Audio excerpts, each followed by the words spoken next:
এই যৌবনকালটাকে আমরা বেশিরভাগ যুবকই আল্লাহ পাকের পথে উৎসর্গ করার মানসিকতা রাখি না। আমরা আনন্দ ফুর্তি, খেলতামাশা, হারাম অ্যাফেয়ার্স, মাদকদ্রব্য, কোনো কোনো সময় পলিটিক্যাল অ্যাফেয়ার্স, এইসবে ব্যস্ত হয়ে থাকে। যৌবনটা আমরা এভাবে নষ্ট করি বেশিরভাগ মানুষ। এরপরে আমরা চলে যাই জব সেকশনে। বিবাহ শাদী করার পরে রেসপন্সিবিলিটি আসে, জবে ঢুকি, জব করি, স্ত্রী সন্তান হয়, তাদেরকে ভরণ পোষণ দিতে হয়। আল্লাহকে ডাকার সময়টা খুব একটা হয়ে ওঠে না। শেষ বয়সে গিয়ে ফিকির হয় যে আমার জীবন থেকে 40-50 ইয়ার্স চলে গেছে, now I should you turn towards Allah সুবহানাহু ওয়া তাআলা। ব্যাস, তখন আমি চিন্তা করে একটা চিল্লা দিব, একটা উমরা করব বা একটা হজ করব, এবং আমি আমার সমস্ত সিন থেকে মুক্ত হয়ে যাব। আমরা একটা গতানুগতিক লাইফস্টাইলে অভ্যস্ত হয়ে গেছে। সকাল থেকে শুরু করে রাত পর্যন্ত ম্যাক্সিমাম মানুষের চিন্তা এখন বস্তুবাদিতা। বস্তুবাদিতা মানে ম্যাটেরিয়ালিজম, মানে দুনিয়া, দুনিয়া এবং দুনিয়া।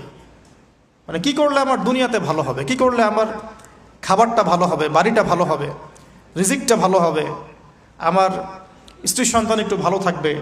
এই যে চিন্তাগুলো, আল্লাহ এবং তার রাসূলকে অ্যাভয়েড করে এই যে চিন্তাগুলো, এই চিন্তাটাকে আমরা বলি বস্তুবাদিতা, ম্যাটেরিয়ালিজম। দেখবেন গতানুগতিক লাইফস্টাইলে এখন এই পৃথিবীর বেশিরভাগ মানুষ বস্তুবাদী।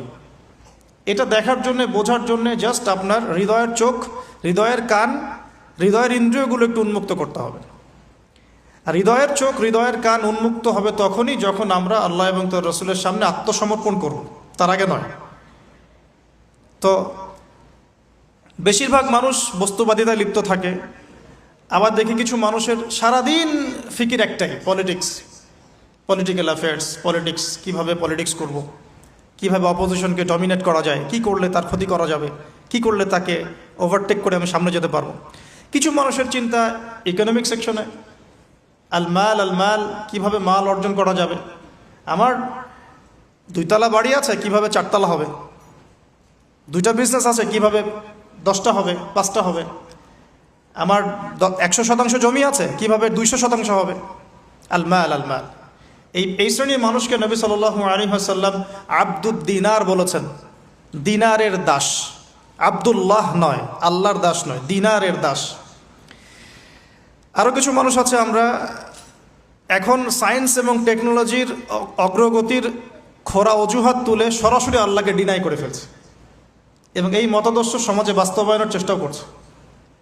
এডুকেশন সেক্টরে হোক, সংস্কৃতির নামে হোক, সামাজিক অ্যাসোসিয়েশনের নামে হোক, মুক্ত চিন্তার নামে হোক, আমরা ডে বাই ডে